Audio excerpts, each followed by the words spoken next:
وہ سوسائٹی دوسری بنیادوں پر زندہ ہے، وہ بنیادیں دوسری ہیں ان کی، وہ اجتماعی بنیادیں ہیں جس بنیاد پر اللہ رب العزت کسی قوم کو خلافت عطا فرماتے ہیں، انہوں نے ان بنیادوں کو زندہ رکھا ہے، انہوں نے عدل کو زندہ رکھا ہے، وہاں عدل ہوتا ہے اس وجہ سے، اور عدل اللہ کا سب سے بڑا حکم ہے، عدل اللہ کا سب سے بڑا حکم ہے، عدل ہوتا ہے، اس معاشرے میں بد معاملگی نہیں ہوتی، وہاں تاجر دوسرے تاجر کو دھوکہ نہیں دیتا، دھوکہ نہیں دیتے، وہ اس بات کو ماننے کو تیار نہیں ہوتے، وہ اس بات کو ماننے کو تیار نہیں ہوتے کہ ہماری وجہ سے کسی اور کا نقصان ہو جائے، یہ بات ان کے ہاں قابل قبول نہیں ہے۔ اس لیے میرے عزیز دوستو، جب آپ وہاں کچھ خریدنے جائیں گے تو اوپر یہاں بڑا بڑا لکھا ہوا ہوگا ریفنڈ، اگر آپ کو چیز پسند نہیں آئی کوئی بات نہیں، آپ آ کر واپس کر دیں، ہم آپ کو آپ کے پیسے واپس کر دیں گے۔ وہ اس بات کو پسند کرنے، وہ اس بات کو ماننے کو تیار نہیں، ان کا معاشرہ اس بات کو ماننے کو تیار نہیں کہ میری تجارت سے کسی کا نقصان ہو، میری تجارت سے لوگوں کو نفع ملنا چاہیے، میری تجارت سے لوگوں کو نفع ملنا چاہیے، اس لیے وہاں پر وہ سیلیں لگاتے ہیں۔ کوئی بات نہیں، آپ بھائی ابھی نہیں خرید سکے، گھبراؤ نہیں، 2 مہینے کے بعد اس کی ہم آدھی سے بھی کم کر دیں گے قیمت، تب آ جانا۔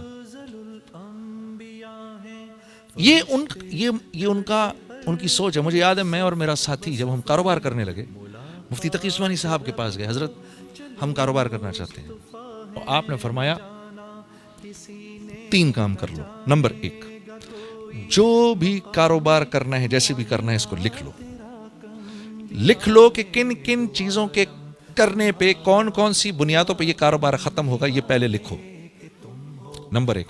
نمبر 2، اس بات کا عزم کرو کہ ایک دوسرے کو دھوکہ نہیں دو گے، اس بات کا عزم کرو۔ نمبر 3، اس بات کی نیت کرو کہ اس کاروبار سے ہم نے مسلمانوں کو نفع پہنچانا ہے۔ یہ کہاں سے لاؤں میں؟ یہ بات تو میں نے کبھی سنی ہی نہیں۔ اچھا، اگر سنی بھی تو مجھے یہ پتہ ہی نہیں کہ میں نے یہ کاروبار کیسے کرنا ہے کہ میں بھائی کو نفع دوں اس سے، میں تو کر ہی اس لیے رہا ہوں کہ ان کا مال اپنی جیب میں ڈالوں، میں تو یہ کام کر ہی اس لیے رہا ہوں۔ تو فرمایا یہ 3 کام اگر تم نے کر لیے تو تم دونوں کا تیسرا پارٹنر اللہ ہو جائے گا۔ مجھے آج بھی مفتی صاحب کی یہ بات یاد ہے، تمہارا تیسرا پارٹنر اللہ ہو جائے گا۔ ان تینوں چیزوں میں سے کسی ایک کو بھی چھوڑا، سب سے پہلے تمہیں تمہارا تیسرا پارٹنر چھوڑے گا۔ اللہ کی قسم، اللہ کی قسم، اگر اللہ کاروبار کر رہے ہونا تو اتنے مزے سے کاروبار ہوتا ہے کہ بتا نہیں سکتا، اور اگر خود بیٹھنا پڑ جائے تو یقین کرو چھٹی کا دودھ یاد آ جاتا ہے۔ اللہ کر رہے ہوں تو ہوتا رہتا ہے، ہوتا رہتا ہے، ہوتا رہتا ہے، ہوتا رہتا ہے۔ اور اللہ رب العزت کس بنیاد پر پارٹنر بنتے ہیں؟ اگر وہ کاروبار محمد صلی اللہ علیہ وسلم کے طریقوں سے ہو رہا ہے تو اللہ پارٹنر بن جاتے ہیں، خود چلاتے ہیں۔ کیا کیا کچھ بتاؤں میں آپ کو، کیا کیا کچھ بتاؤں۔ ایک دفعہ کیا ہوا، ہم لوگ نیا کام شروع کیا، کپڑے کا کام نہ مجھے آتا نہ ان کو آتا، ٹھیک ہے۔ اب دونوں ہم پیٹرن کاٹ رہے، پیٹرن جو کاٹا کپڑوں کا، شلوار قمیض کا پیٹرن کاٹا تو پیٹرن چھوٹا کٹ گیا۔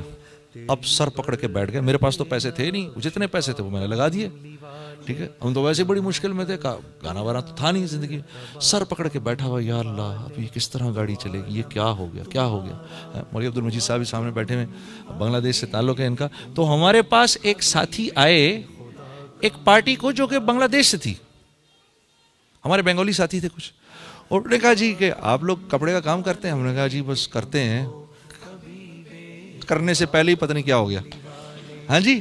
تو انہوں نے کہا بھائی سنو بھائی، ہم کو بنگلہ دیش کے لیے کچھ شلوار قمیض چاہیے، لیکن پیٹرن تھوڑا چھوٹا چاہیے، مل جائے گا؟ ہم نے کہا جی چھوٹا پیٹرن کاٹنے میں تو محنت تھوڑی زیادہ ہے، پیسے تھوڑے زیادہ لگیں گے۔ اور انہوں نے کہا ہاں جی پیسوں کی پرواہ نہ کریں۔ تو وہ چھوٹا پیٹرن کاٹ کے سی کر ہم نے وہ سارا کا سارا ان کو دے دیا۔